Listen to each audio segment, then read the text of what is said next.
রব্বে কাবার কসম করে বলি, মুসলমান যুবকরা যদি এতটুকু ওয়াদা করে রাসূলকে সবচাইতে বেশি ভালোবাসবো, ইসলামকে প্রাধান্য দেব, ব্যবসা করি, ব্যবসা যদি ইসলামের সঙ্গে সাংঘর্ষিক হয় ব্যবসা ছেড়ে দিয়ে ইসলামকে ধরবো, নেতাকে মানি, নেতা যদি ইসলামের বিরুদ্ধে যায় নেতাকে ছেড়ে ইসলামকে ধরবো, দল মানি, দল মানবো, দলের কাছে অনুগত থাকবো, দল যদি ইসলামের বিরুদ্ধে সিদ্ধান্ত নেয় ইসলামের পক্ষে যাব, দলকে ছাড়বো।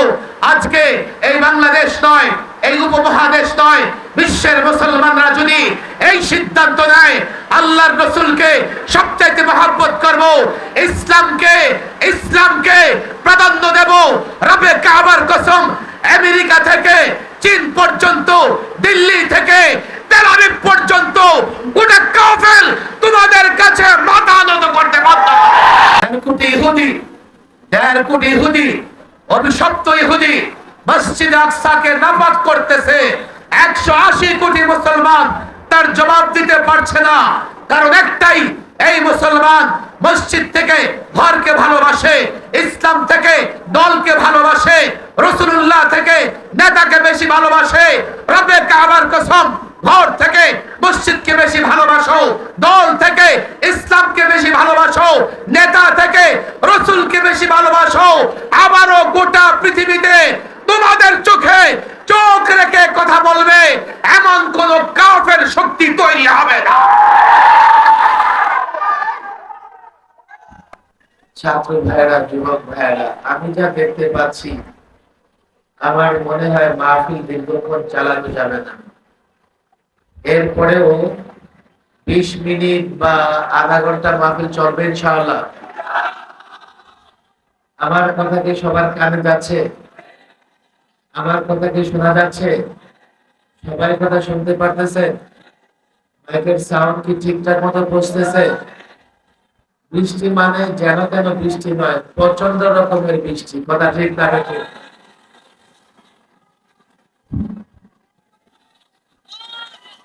স্লোগান দেই, নারে তাকবীর, লিল্লাহি তাকবীর, নারে তাকবীর, লিল্লাহি তাকবীর। বসার দরকার নেই, দাঁড়িয়ে থাকে।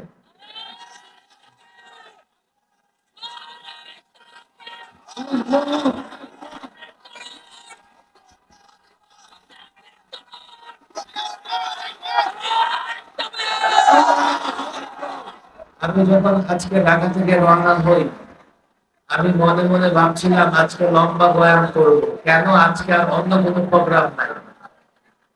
পরিস্থিতি এখন এমন, লম্বা বক্তৃতা করার মতো সুযোগ নাই। লম্বা বক্তৃতা করলে আপনাদের কষ্ট হয়ে যাবে। এরপরেও আমি আমি আমি কামরায় বসে যুবকদের কিছু কথা বলেছি। আমি সেই কথাগুলো ওপেন ময়দানে বলে যেতে চাই। এই আয়োজন যারা করেছেন যুবকরা, তারা আমার সঙ্গে সাক্ষাৎ করতে গেছে। আমি তাদেরকে বলেছি তোমাদের কোনো সংগঠন আছে? যুবকরা বলল যে না, আমাদের কোনো সংগঠন নাই। আমি বললাম তোমরা যে কাজটা করতেছো, এত বিশাল প্রোগ্রাম করতেছো, তোমরা কতজন মিলে করতেছো? যুবকরা বলল যুবক তো আছে 1000, তবে হয়তো বা 200 যুবক মিলে আমরা এই কাজটা করতেছি। আমি বললাম ঠিক আছে, তোমরা কাজ করতেছো ভালো কথা, নানা রাজনৈতিক দল করো, তাতে আমি তোমাদেরকে বাধা দেব না। তোমরা যে যে রাজনৈতিক দল করতেছো করো, আমি তোমাদেরকে বাধা দেব না। তবে একটা কথা আমি তোমাদেরকে বলি, আপনারা আমার কথা শুনতেছেন তো? আমি যুবকদের বলেছি, এখানে সবাই যুবক, এই যে সব যুবক, আমি এই যুবকদের বলি তোমরা কোন রাজনৈতিক দল করো আমি জানতে চাইবো না। তোমরা কোন পার্টি, কোন নেতাকে মহব্বত করো আমি জানতে চাইবো না। আমি শুধু জানতে চাই তোমরা সবচাইতে বেশি আল্লাহর নবী মুহাম্মদ আরবিকে ভালোবাসো তো? তোমরা সবচাইতে বেশি ইসলামকে ভালোবাসো তো? ইসলামকে, রাসূলকে সবচাইতে বেশি ভালোবাসার অর্থ কি জানো? সবচাইতে বেশি ভালোবাসার অর্থ হচ্ছে, যদি এমন হয় ভালো করে শোনো, কথা বুঝবার চেষ্টা করো। আমি বলি না তুমি দল করবে না, আমি বলি না তুমি ব্যবসা করবে না, আমি বলি না তুমি চাকরি করবে না, আমি বলি সব চাইতে বেশি মহব্বত করতে হবে রসুলকে, আর সব চাইতে বেশি প্রাধান্য দিতে হবে ইসলামকে। কথা ঠিক না ঠিক? এই যুবক আমি বলি তোমরা যদি ইসলামকে প্রাধান্য দাও, আমি ক্লিয়ার বলি, আমি যদি নির্বাচনে দাঁড়াই তোমরা ভোট না দাও, আমার কোনো অভিযোগ থাকবে না। আমি যদি রাজপথে নামি তোমরা আমার সঙ্গ না দাও, আমার কোনো অভিযোগ থাকবে না। আমার অভিযোগ থাকবে তোমরা মুসলমান হয়ে যদি ইসলামকে প্রাধান্য না দিয়ে অন্য কিছুকে প্রাধান্য দাও। আমরা সবার উপরে ইসলামকে প্রাধান্য দিব তো ইনশাআল্লাহ? সবচাইতে বেশি রসুলকে ভালোবাসবো তো ইনশাআল্লাহ? পাক্কা ওয়াদা? পাক্কা ওয়াদা? রব্বে কাবার কসম করে বলি, মুসলমান যুবকরা যদি এতটুকু ওয়াদা করে রসুলকে সবচাইতে বেশি ভালোবাসবো, ইসলামকে প্রাধান্য দেব, ব্যবসা করি, ব্যবসা যদি ইসলামের সঙ্গে সাংঘর্ষিক হয় ব্যবসা ছেড়ে দিয়ে ইসলামকে ধরবো, নেতাকে মানি, নেতা যদি ইসলামের বিরুদ্ধে যায় নেতাকে ছেড়ে ইসলামকে ধরবো, দল মানি, দল মানবো, দলের কাছে অনুগত থাকবো। দল যদি ইসলামের বিরুদ্ধে সিদ্ধান্ত নেয় ইসলামের পক্ষে যাব, দলকে ছাড়বো।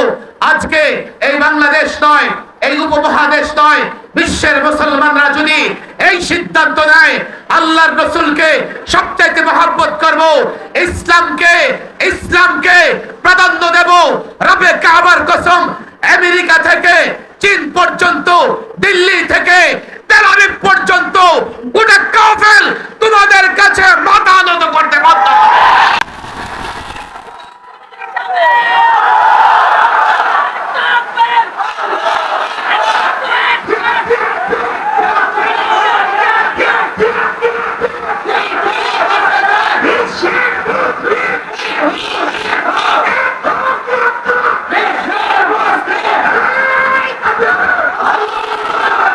আমি পরিষ্কার বলি, স্পষ্ট ভাষায় বলি, আজকে 180 কোটি মুসলমান, অথচ গোটা দুনিয়ায় আমরা লাঞ্ছিত, অপমানিত, গোটা দুনিয়া আমরা জুলুমের শিকার। কথা ঠিক না বেঠে? 1.5 কোটি ইহুদি, অভিশপ্ত ইহুদি মসজিদ আকসাকে নাপাক করতেছে। 180 কোটি মুসলমান তার জবাব দিতে পারছে না, কারণ একটাই, এই মুসলমান মসজিদ থেকে ঘরকে ভালোবাসে, ইসলাম থেকে দলকে ভালোবাসে, রাসূলুল্লাহ থেকে নেতাকে বেশি ভালোবাসে। রব্বে কাবার কসম, ঘর থেকে মসজিদকে বেশি ভালোবাসো, দল থেকে ইসলামকে বেশি ভালোবাসো, নেতা থেকে রাসূলকে বেশি ভালোবাসো। আবারও গোটা পৃথিবীতে তোমাদের চোখে চোখ রেখে কথা বলবে এমন কোন কাফের শক্তি তৈরি হবে না।